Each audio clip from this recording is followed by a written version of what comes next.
He thought nobody was watching. They were all watching. Story 1. His car was towed before he even got back to his office. He had been parking in a disabled bay for 4 months. No placard, no permit. What he did not know was that the new building manager had spent 12 years as a parking enforcement supervisor. She had flagged his vehicle on her first day, documented every instance for 3 weeks, then called the tow company herself. He came back to an empty space and a $400 retrieval fee. She was standing at her office window when he returned. She did not wave. He never parked there again. She walked into the HR meeting with a folder 2 inches thick.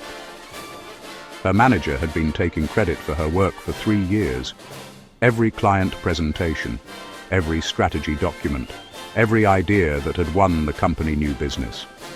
She had time-stamped copies of all of it, original drafts, emails showing her authorship, client messages specifically praising her work before her manager intercepted them.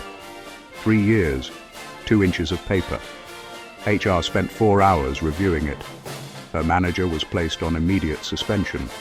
The investigation found he had done this to 2 previous employees at his last company. He was terminated within the week. She was promoted to his role. Her first hire was one of the employees he had wronged at his previous company. The contractor had been overcharging the building for 2 years, billing for materials never purchased, labor hours never worked.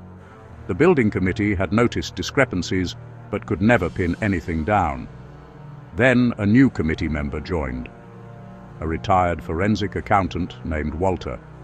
He asked for 2 years of invoices on his first meeting, took them home over the weekend, came back Monday with a 40-page analysis, 68 instances of fraudulent billing, total amount, over $90,000. The contractor's license was suspended pending criminal investigation. He was required to repay everything. Walter framed the first invoice and hung it in his study. He said it was the most satisfying weekend project he had ever done.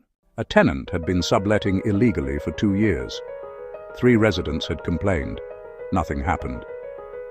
Then a new resident moved into the building. Nobody knew she was a housing compliance attorney. She had chosen the building specifically because she had seen the complaint history in public records. She gave it 1 month to see if management would act. They did not. She filed a formal legal complaint on behalf of all 3 residents. The tenant was evicted within 60 days. The landlord was fined for allowing the illegal sublet, and the 3 residents received rent reductions as compensation. She still lives in the building, quietly, watching. Some people move into a neighborhood to settle down.